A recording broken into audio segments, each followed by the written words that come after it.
Yo les crypto gamers, j'espère que vous avez la forme.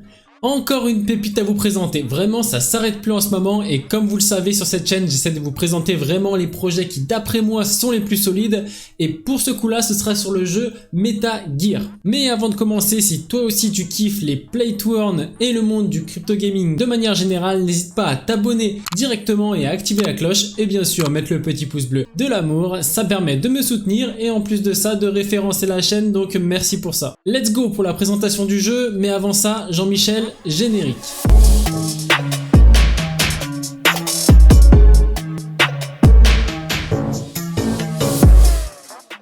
Ok, donc directement rendez-vous sur le site metagear.game. Quoi qu'il en soit, le lien je vous le mettrai en description de cette vidéo là pour être sûr de ne pas tomber sur un site scam. Ici le jeu MetaGear, vous allez le voir un petit peu plus tard, mais ça consiste à construire un robot pour ensuite se fight contre d'autres gens en PVP, les défoncer et puis gagner un maximum de NFT. Directement ici, il vous propose la marketplace qui est déjà active, d'acheter du gear. Le gear, c'est la monnaie du jeu, qui se trouve d'ailleurs sur la Binance Smart Chain, la BSC, et il y a déjà accès à l'alpha du jeu et pour ça il faut posséder 500 gears. Je les ai pas encore pris mais croyez-moi que je vais investir sur le jeu et comme ça je vous ferai directement un gameplay de l'intérieur du jeu, en tout cas de l'intérieur de l'alpha. Si tu veux pas louper cette vidéo, abonne-toi. Ici on voit dessous le lien des différents réseaux et ça j'aime bien regarder directement. Pourquoi? Parce que le jeu on est encore early, le jeu n'est pas sorti. Je répète, la règle numéro 1 dans les jeux play to earn c'est de rentrer du coup early et là on est encore bon et je me dis que s'il y a une hype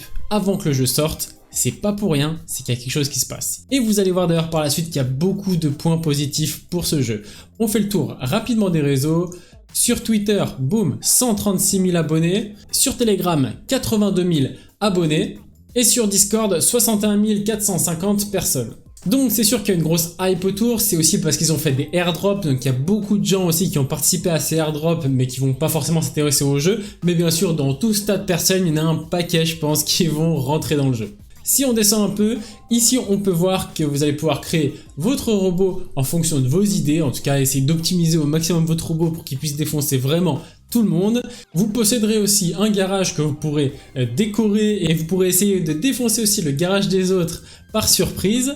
Ici aussi on pourra louer des NFT à d'autres joueurs pour accomplir du coup des tâches et il y aura beaucoup de pièces de robots qui sont du coup des NFT qui auront plus ou moins de valeur. Au niveau du gameplay, on peut voir ici sur la droite qu'il y a plusieurs pièces qui se constituent en objets. Donc là vous voyez il rajoute un châssis, il va pouvoir rajouter ensuite des roues juste ici. Ensuite il y aura des armes et des gadgets. Donc voilà, selon ce que vous rajoutez, ça améliore plus ou moins des capacités de votre véhicule.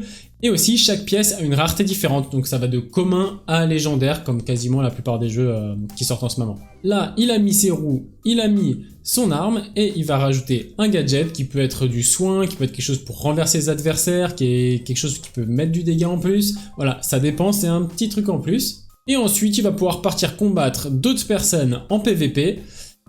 Ici directement il va bourriner l'autre, il va le pousser selon aussi la puissance de ses roues et la puissance de son châssis.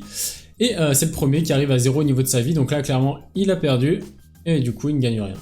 Si on regarde d'ailleurs un autre combat, vous allez voir que certains objets contre d'autres objets, là on peut voir qu'il tire carrément au-dessus du véhicule qui est bien plus bas et ça fait qu'il ne pourra pas gagner malheureusement ce combat là et c'est l'autre qui va gagner. Donc c'est plutôt intéressant de voir que des combinaisons comme ça peuvent contrer certains autres robots, ainsi de suite. Donc voilà, c'est plutôt cool. Je pense que si l'équilibrage du jeu est correct, on va pouvoir vraiment s'éclater et être vraiment créatif au niveau des armes et au niveau de la création de son robot. Donc au niveau des modes de jeu, il y aura le mode campagne où vous devrez monter des rangs et plus vous allez monter de rangs, plus vous allez débloquer des blueprints. Donc les blueprints c'est simplement des box que vous allez ouvrir avec des éléments à l'intérieur qui seront plus ou moins rares selon votre chance. Donc il y aura aussi le mode combat rapide où les joueurs formeront des équipes de 3 joueurs qui pourront combattre et puis voilà, celui qui gagne aura des récompenses. Il y aura aussi le mode tournoi, donc ça sera un tournoi apparemment hebdomadaire. Donc ils disent clairement que ça va être le mode le plus intense dans lequel les joueurs pourront participer parce que du coup c'est là où ils pourront gagner déjà un maximum de récompenses et surtout c'est la seule option pour gagner directement des gears. Donc les gears, je rappelle, c'est la monnaie du jeu. Ici ils expliquent les différentes façons de pouvoir gagner de l'argent grâce à ce jeu. Donc déjà ici il y a le farming et le stacking qui seront mis en place par rapport aux jetons et aussi par rapport aux NFT. Il y aura aussi la marketplace où vous pourrez revendre du coup vos NFT, vos pièces de robots directement sur le marché. Pour ça, en fait, vous allez jouer, gagner des jetons à l'intérieur du jeu. Avec ces jetons-là, vous allez pouvoir acheter des blueprints et dans ces blueprints-là, selon votre chance, vous allez avoir des éléments plus ou moins rares que vous allez pouvoir revendre. Vous posséderez aussi un garage que vous pourrez d'ailleurs décorer avec des pièces qui seront du coup des NFT et vous pourrez surtout attaquer ou vous faire attaquer d'ailleurs votre garage un peu par surprise comme j'ai dit au tout début pour essayer de remporter la victoire. Donc là ils font simplement voir des exemples de véhicules et on peut voir d'ailleurs que les véhicules sont plutôt fun. Donc au niveau de la tokenomique, je rappelle que le token s'appelle le GEAR, la supply est de 1 milliard de tokens, c'est sur la blockchain BSC. Ce que j'aime bien faire dans la tokenomique, c'est regarder ce que la team prend. Donc ici, j'aime bien compter les advisors plus la team cumulée. Donc ici, ça nous fait un total de 16% au niveau du token. Ce qui est d'après moi une moyenne assez basse. D'habitude, ça tourne autour des 20% pour la team globale. Ici, 16%, on est plutôt pas mal. D'ailleurs, en parlant de la team, on la voit juste ici. Ils ont absolument tous leur LinkedIn en lien et ça, c'est plutôt cool. Donc là, c'est cool pour aller passer un peu de temps pour aller checker qui bosse derrière tout ça. Moi, j'ai déjà fait un peu le tour et franchement, c'est du solide. Et en plus, ce qui me rassure, donc la roadmap, on y viendra après, mais il y a les advisors qui sont juste là, dont un qui est plutôt solide, c'est le papa de Hungry Bird. Ce qui me fait dire aussi que ce jeu va être un succès, d'après moi, hein, je rappelle, faites vos propres recherches, c'est pas du tout un conseil en investissement ou quoi que ce soit, mais quand on voit Hungry Bird avec leurs jeux, leurs séries, leurs produits dérivés, etc., on voit qu'il y a déjà une pensée avec un vrai écosystème et ça m'étonne vraiment pas, vu la qualité du jeu qu'ils nous propose ici, que cette personne-là, en tout cas était advisor, les a conseillés. Je trouve que ça correspond vraiment au jeu de manière générale, vu comme il m'a l'air complet. Donc ici, directement, on arrive sur la roadmap. Tout ça, c'est déjà passé. Donc on voit qu'il y a déjà la marketplace qui est en place. Ici, en janvier, il y a eu l'internal bêta test qui a été fait, le stacking et le farming qui a été mis en place, la public sale et DEX listing. Donc DEX listing, c'est simplement le listing sur les exchanges décentralisés. En février, nous y sommes, il y a toujours la bêta test, donc là pour le coup c'est l'alpha qui est en cours, et il y aura aussi le sex listing. Alors ça, j'ai un doute que ça va sortir en février, mais si ça sort, tant mieux. Sex listing, c'est simplement sur du coup les exchanges centralisés comme Binance, comme KuCoin, comme Gate.io, etc. Et généralement, quand il y a un listing sur ces grosses plateformes, il y a un gros pump au niveau du prix du token forcément. Et ce qui nous intéresse le plus, c'est la sortie du jeu qui se fera en mars 2022. Il n'y a pas encore la date précise, mais on voit que directement, le jeu va sortir en web et surtout sur Android dans un premier temps. Donc ça c'est plutôt cool, on aura directement accès, si vous avez en tout cas un téléphone Android, directement depuis son portable. Et il y aura aussi bien sûr le mode PVP, le campagne mode, et il y aura aussi, comme je disais tout à l'heure, la location de vos NFT, ainsi que la mise aux enchères. Un peu plus tard dans l'année, il y aura la version iOS qui va sortir, il y aura le tournoi saison 1 qui va arriver, et ça va être plutôt cool parce que si on a bien farmé le jeu et qu'on est plutôt pas mal niveau pièces, etc., on va pouvoir commencer à s'amuser dans les tournois. Il y aura aussi la mise en place des guildes, PVP 3v3, un chat in-game et l'implémentation des pilotes dans le jeu. Encore un peu plus tard dans l'année, il y aura la mise en place des garages où on a brièvement parlé tout à l'heure, et il y aura aussi la World Map Release. Donc j'imagine qu'ici ils vont mettre en place un métavers où on pourra acheter des bouts de terrain ou en tout cas peut-être des garages dans le métavers de ce jeu-là. Avec bien sûr le fait de pouvoir attaquer et défendre les garages. Ils veulent aussi passer sur du multi-chain, c'est-à-dire qu'au lieu de rester sur la Binance Smart Chain, ils aimeraient que ce soit accessible à toutes les blockchains, ou en tout cas à plusieurs qui vont sélectionner. Pour mettre en place naturellement des NFT cross-chain, c'est-à-dire que si on est sur la BSC, on peut vendre un NFT à Polygon par exemple. Et plus tard dans l'année, le test a été fait, ils vont mettre en place le multi-chain, et il y aura des nouvelles choses qui vont arriver plus tard qui ne sont pas encore dévoilées.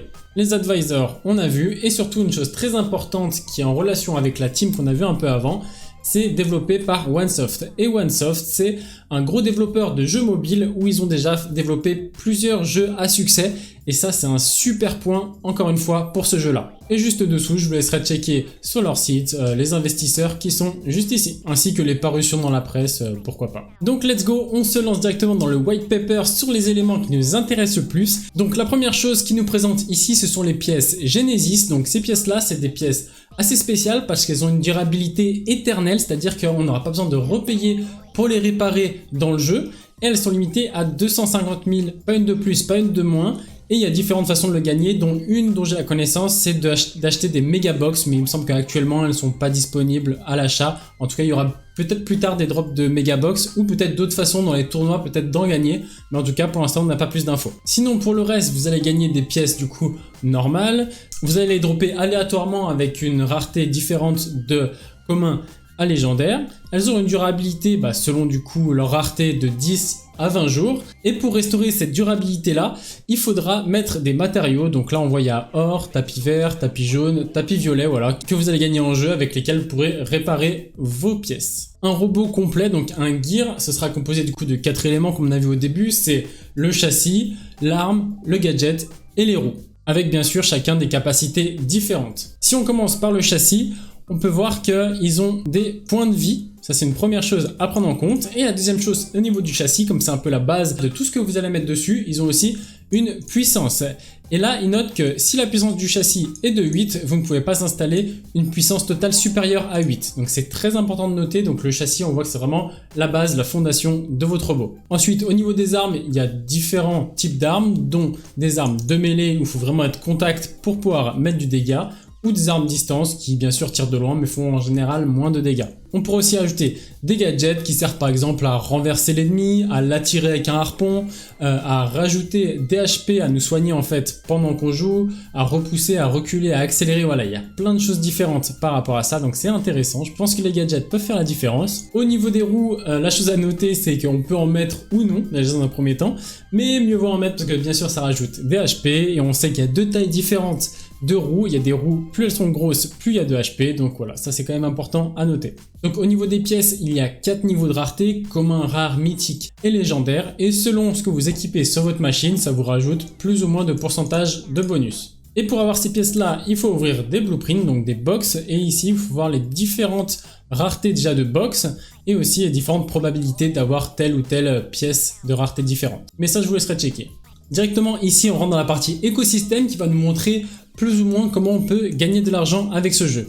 Donc déjà on va commencer par le gameplay, on va commencer par Quick Fight, campagne, tournament. Les tournaments on voit que c'est la seule option pour gagner directement des gears, donc la monnaie du jeu. Mais tout le reste nous fait gagner des Blue Shards, donc Blue Shards c'est la monnaie qui est dans le jeu mais qui ne permet pas directement d'être échangeable sur un exchange. Grâce à 1000 Blue Shards, on va pouvoir s'acheter des blueprints qui vont nous donner soit des parties de machine, soit des matériaux comme on a vu tout à l'heure, ou soit des boosters. Les boosters, c'est simplement des consommables qui peuvent rajouter de l'attaque, d'HP, énergie, masse et kinétique, je sais pas trop ce que c'est, mais bref. Et bien sûr, tout ça sont des NFT qui vont être vendables sur la marketplace pour se faire des gears et pour se faire plus ou moins de l'argent. Pour la suite du white paper, je vous laisserai aller checker, il y a plein d'infos intéressantes et si je vous fais tout le détail, je vous jure qu'on en a pour une demi-heure. Bon voilà, je pense qu'on a fait à peu près le tour du jeu. Si vous voulez en savoir plus, parce qu'il y a plein de subtilités, n'hésitez pas à aller checker le site ainsi que le white paper. Je vous rappelle, cette vidéo n'est pas du tout un conseil en investissement, faites vos propres recherches et faites vraiment un tour, prenez le temps d'aller voir tout ça parce que le jeu est ultra complet. Moi perso, je vais participer au jeu, je vais participer à tout ça. D'ailleurs bientôt, je vais vous faire une vidéo sur l'alpha test du jeu pour vous faire voir vraiment l'intérieur du gameplay et mon ressenti une fois que j'y ai joué. Donc si vous voulez voir cette vidéo, n'hésitez pas à vous abonner dès maintenant et à activer la cloche bien sûr. Si vous avez aimé cette vidéo, n'hésitez pas à mettre le pouce bleu de l'amour. Et moi je vais retourner aller chercher des nouvelles pépites à vous présenter dans une prochaine vidéo. D'ailleurs si vous avez des petites idées, n'hésitez pas à me dire ça dans les commentaires. Je vous dis à bientôt, ciao les crypto gamers.